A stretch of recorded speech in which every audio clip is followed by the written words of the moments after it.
Hi, this is the Philosophical Angle program, and I am your host, Chris Angle. I'm the author of 4 books on philosophy, one of which is The Philosophical Equations of Economics. And if you'd like to make contact with the show, leave a comment on the space below or give us a shout on an email at chrisangle1@icloud.com. Or be sure to hit that like button if you like our program and subscribe. Along with me is my colleague and co-host Rick Samuelson. Rick graduated from Yale and has an MBA from Wharton and one from Tufts, and he's an independent venture capitalist. Good to see you, Rick. And you. And the purpose of the Philosophical Angle program is to examine the nature of concepts and ideas in current media. And this week, since the Democrats have come into possession of all three, in control of all three branches, or the 2 houses of Congress plus the presidency, we're going to predict what they will propose and pass in the next 2 years. I think it's a pretty interesting time for them. So, but it is said when you ride a horse and it gets its bit in the teeth, then anything can happen. Well, with that in mind, let's discuss the policies of the Biden-Pelosi-Harris administration and what we think that they're going to do in the next 2 to 4 years. And my first suggestion is that it's already happening, and that is that the National Guard troops will be left in Washington, but it won't be the present amount of 25,000, but it'll be diminished, but it will not vanish over the next 2 to 4 years. They will always be a sizable contingent in Washington, D.C., all throughout the Biden administration. So essentially 4 more years. It's kind of ridiculous, I think, and actually it's kind of humorous. Secondly, they'll go after the guns protected by the Second Amendment, and this is already happening because the New York Attorney General's office has been in court against the NRA, which was registered in the New York City, as I believe, and they have filed for bankruptcy and have moved to Texas, or are in the process of doing that. So why would they do this? This is a right noted in the Bill of Rights in the Constitution, and one would think this is inviolable unless changed by another amendment to the Constitution negating it. But obviously that's not going to happen yet. They still express their contempt and will try to defeat it and try and take the guns away from the populace.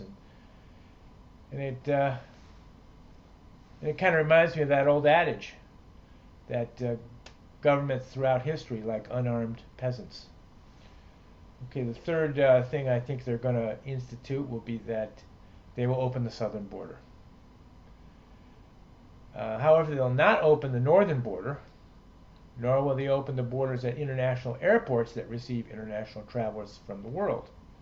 They will only open the southern border. Now that the election is over, the Democrats, the Democratic leftists, states will gradually and slowly allow business to resume over the next year over this COVID-19 problem. But they will take their time because they know that the federal government will bequeath to them printed money. And my fifth prediction is that the Biden-Pelosi-Harris regime will set up the mechanisms to continue their election winning streak by making sure that the mechanism by which they won the last election will be in place so that they can do it again. And the next time it'll be expanded to include the elections in the House of Representatives and the Senate elections as well. This regime will continue along these lines until two-thirds majority in both the House of Representatives and the Senate is attained, at which such time they'll be able to freely change the Constitution in a series of amendments that will allow them to implement their priorities, which will include perpetual control of the U.S. government and you and me. 6, they will pass budgets that will acquire the expansion of the money supply so that they can implement all their proposals and financial wishes over the next 4 years. 7, one of these expensive wishes will be national health care. This will be a European-style health care system that will be operated by the government, and they will simultaneously outlaw private medical insurance. Number 8, they will raise taxes on the wealthy. They will raise corporate taxation from 21% to 40%. Number 9, and they will promote the censorship of free speech by the conservative Republicans. Of course, this is already in place. Presently, there is an attack on free speech of the conservatives already by the large media corporations and social network corporations. But the Democratic Party will not only allow this to continue, they will abet it by cooperating with these large corporations to censor further the conservative viewpoint. And they will be able to do this by finding laws that they can use to this end. Perhaps they might call the Republicans terrorists and bring up some other terrorist law or something. And it reminds me of the old expression that I read in a book by Sir Walter Scott. I think it was Bride of Lammermoor, which said that show me the man and I'll show you the law. Okay, Rick, did I forget anything of possible policies that perhaps you could what are your thoughts? Well, first of all, I can't disagree that the agenda you put forth is spot on. That's where they're going. Promoting abortion is one other measure I might add, and when I say promoting, I mean putting abortion clinics in high schools, colleges, making abortion as simple as go to the dentist, and obviously free everywhere, and promoting it abroad as well. So that's another leg to that many-legged stool. I think repressing Christianity and other religions, well, except for the Muslim religions and a few other minor religions, at least in the context of the U.S. population, will be a central priority. They view Christianity as an obstacle to achieving their other goals, social goals. I think the diminishment of parental responsibility will continue apace. The ongoing absorption by the state in terms of rearing children and taking responsibility for children and making children responsible for their own decisions, whether it's abortion or other health-related matters or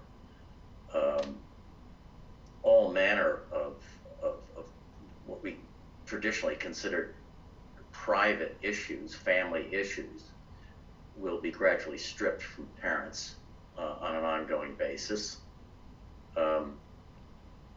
Look to California, and I think you see a model for where they want to take the federal government. The environmental legislation will become draconian as much as possible.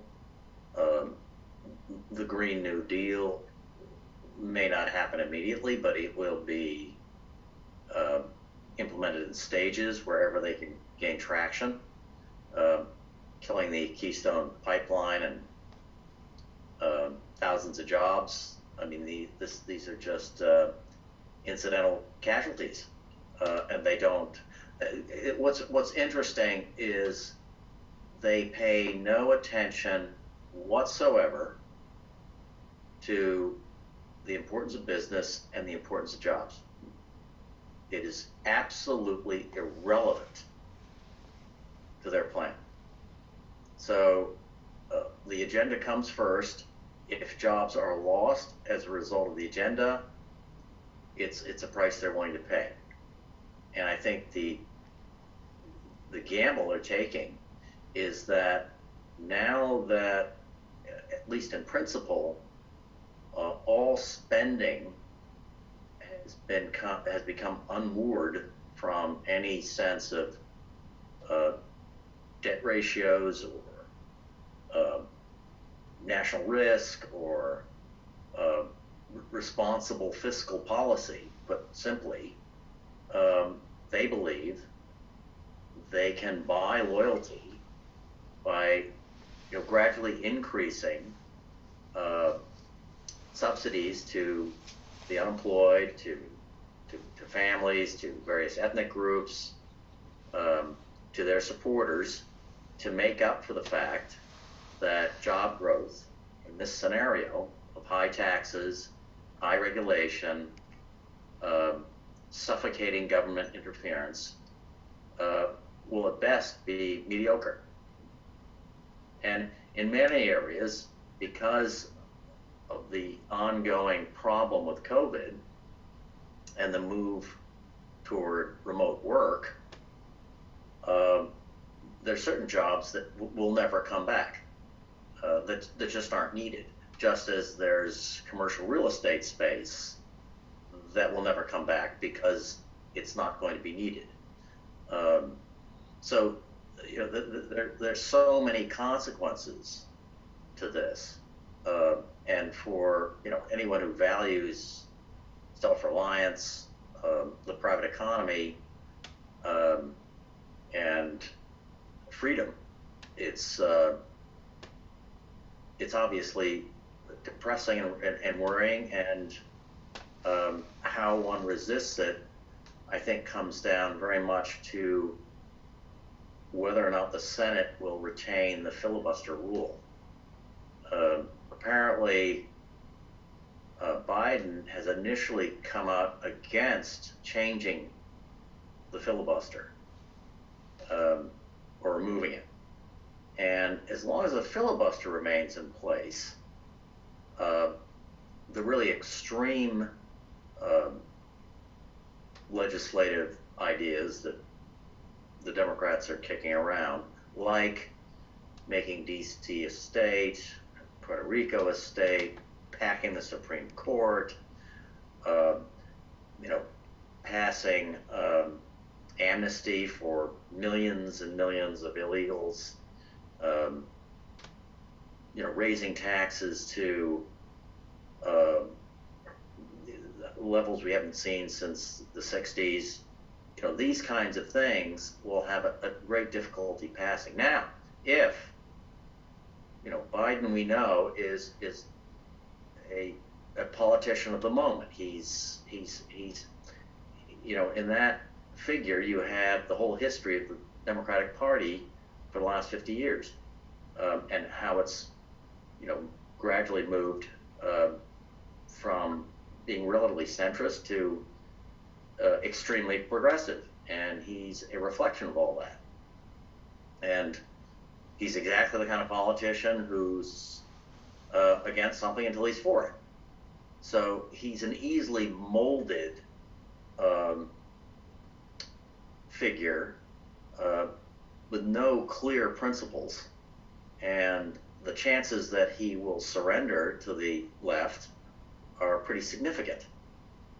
So he may initially appear to oppose the filibuster, and then claiming that he can't get anything done, support it.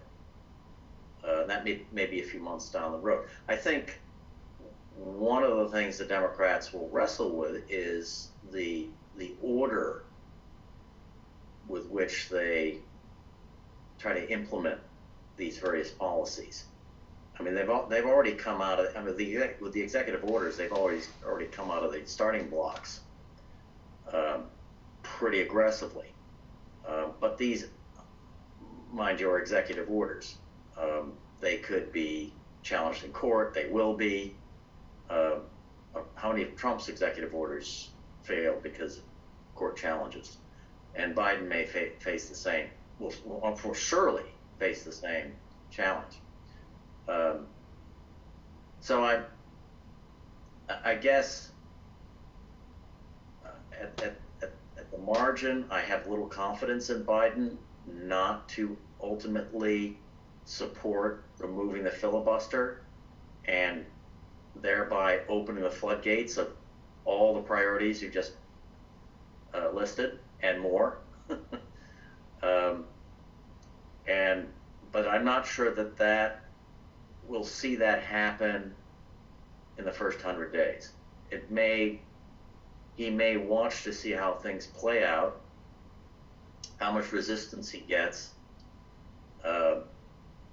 and how the right reorganizes itself, and it is already, right? The Tea Party is reemerging and will do so in force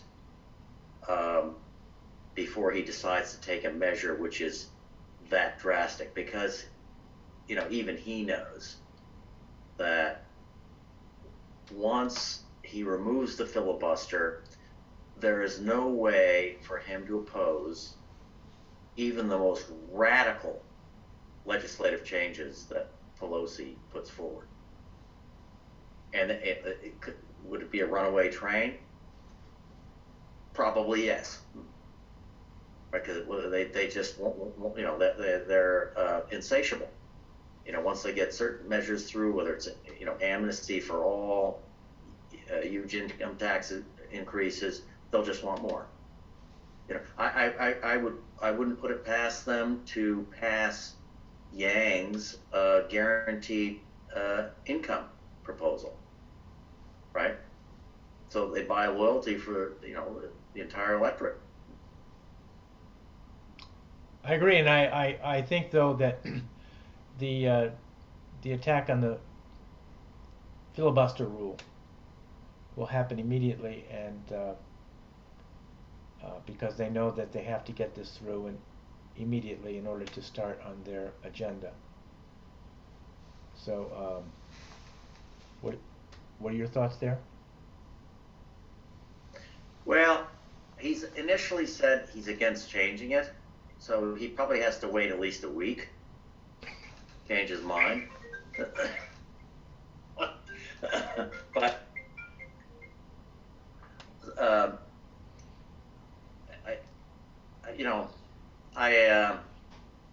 it's hard to judge the political calculus on this.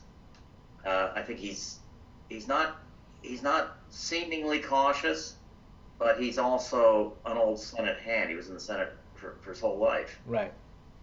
So he knows the way the Senate works, obviously, and he may try to, even if it's just for cosmetic reasons, make the way this plays out more digestible for his Senate colleagues. There may be enough loyalty there that he doesn't run roughshod over them immediately. That's all I would submit. But given what he's done with these executive orders, anything's possible. I think he'll do it immediately, but we'll see how it plays out. And Rick, thanks for your input, and we'll see everybody next week on the Philosophical Angle Show. All righty, thanks very much.